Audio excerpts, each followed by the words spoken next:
दोस्तों नमस्कार, मैं संजय शर्मा। आप देख रहे हैं 9 PM।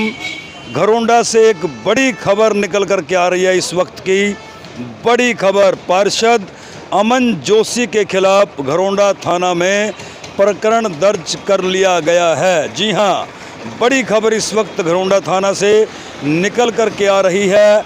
शहर के पार्षद, वार्ड संख्या 9 के पार्षद अमन जोशी के खिलाफ घरोंडा थाना में मामला दर्ज हो गया है। मैं आपको ये भी बता दूं, ये मामला क्यों दर्ज हुआ है। दरअसल घरोंडा नगर पालिका के सचिव रवि प्रकाश शर्मा की तरफ से घरोंडा पुलिस थाना में आज एक शिकायत दी गई थी। शिकायत ये दी गई थी कि पार्षद अमन जोशी ने सरकारी कार्य में बाधा डाली है।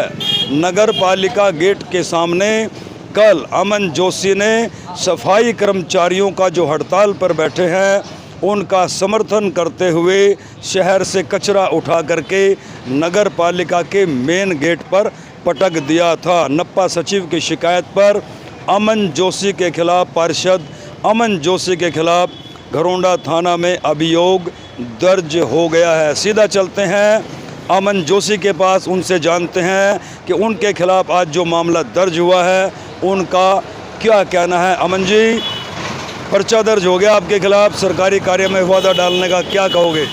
देखिएगा, पहली बात तो सेक्रेटरी साहब अपनी आंख खोल करके देखे सरकारी काम में बाधा डालना क्या होता है और एक विरोध करना क्या होता है।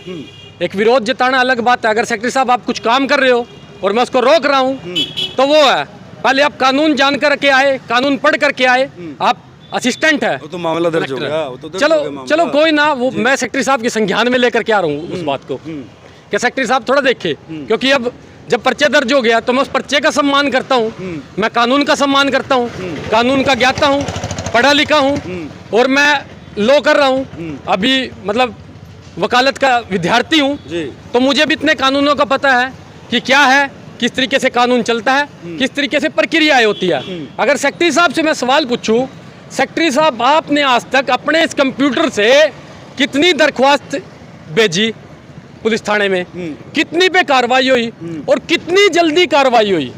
मतलब एक मेरा भी एक सवालिया निशान है सेक्रेटरी साहब से और घरोंडा थाना से। क्या देखो, ये एक अमन जोशी है, ये एक आवाज है। अमन जोशी एक विचारधारा बनकर के आज शहर में घूम रही है। चाहे वो अपना विरोध दर्ज करा रहा हो, चाहे आम लोगों की आवाज उठा रहा हो, चाहे वो शहर को एक विकासशील से विकसित करने की ओर देख रहा हो कि मेरा शहर साफ सुथरा हो, मेरे शहर में काम हो, यहाँ की जनता को परेशानी ना हो, यहाँ की जनता के लेके जाए। मैंने सेक्रेटरी साहब को ज्ञापन दिया, सेक्रेटरी साहब वेंडिंग जोन दे दो रेडी वालों को। सेक्रेटरी साहब ने क्या वेंडिंग जोन दे दिए? 10-15 दिन पहले की बात है। सेक्रेटरी साहब आप तो अपनी कार्रवाई करो, मेरे ऊपर तो कार्रवाई करवाने के लिए आप आ गए। अपनी कार्रवाई क्या करी आपने? पिछले दिनों एक बड़ा हाईलाइट मुद्दा हुआ गेट का, उसमें पर्चे दर्ज कर दिए, उस पर क्या कार्रवाई हुई?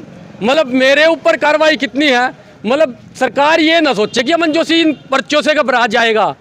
पर्चों से घबराने वाले लोग नहीं हम। मुकदमे पहले भी हुए हैं, अब भी हो जाएंगे और भविष्य में भी हुए हैं। जब राजनीति करते हैं, लोगों की सेवा करते हैं, अगर लोगों की सेवा के लिए जान की कुर्बानी देनी पड़े, कल अपने खून से पत्र लिखूंगा सेक्रेटरी साहब को भी और खट्टर साहब को भी कि इनकी आवाज को बुलंद करके इनकी मांगों को माना जाए। कल अपने खून से पत्र लिख करके दूंगा।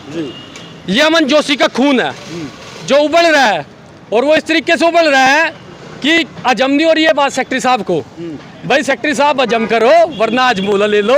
आपके पास बार एक बार दिखा दो मेडिकल स्टोर है, मेडिकल स्टोर से आज मोला ले लो, करो उस चीज को एक्सेप्ट करना चाहिए। गेट वाला क्या मुद्दा कह रहे थे आप? देखो, गेट वाला मुद्दा ये है, सरकारी काम में बाधा तो वहाँ भी हुई थी, पहले और भी जंग हुई है। ठेके वाला था, ठेका उठ गया क्या? ठेका उठो, नगर पालिका की सीमा में है, कई चीज है सेक्रेटरी साहब आपने लिख करके दिया हो कि भाई गलत चीज है, आप अपनी तो बताओ, आप कितनी कार्रवाई करते हो? मेरे ऊपर, एक अमन जोशी के ऊपर तो कार्रवाई कर दी आपने।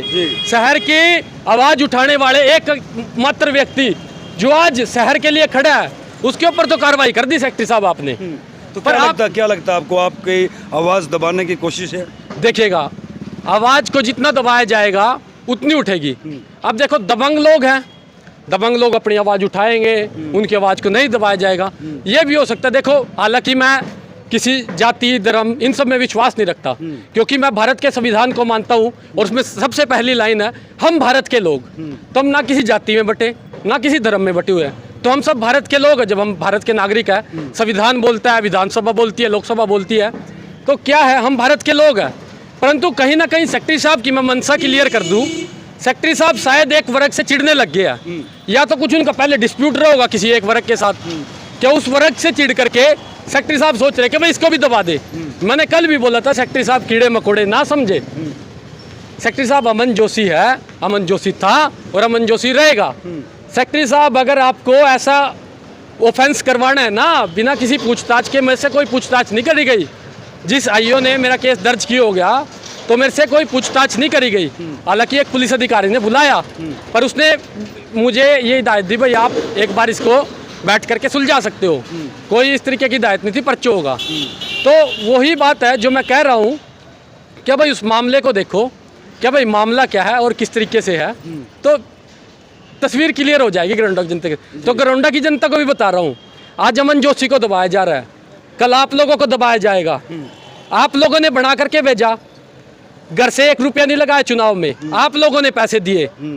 इवन टू वन मेरे पास चुनाव लड़ने के बाद भी पैसे बच गए, अंदर सफाई कर्मचारी बैठे इनने भी पैसे दिए। एक व्यक्ति 6,000 रुपये कमाता है, भाई ये सोनू बैंक में नौकरी करता है जी, पार्ट टाइम लगा हुआ है, 6,000 रुपये कमाता है। मेरे पास आता है नॉमिनेशन बढ़ने से पहले, अमन भाई साहब ये 2,000 रुपये है, आप इन 2,000 रुपये को लो और इसे पर्चा भरो। अगर आप इन पैसों से अपना पर्चा नहीं भरते, मेरे घर में 8 वोट है, 1 नहीं मिलेगी।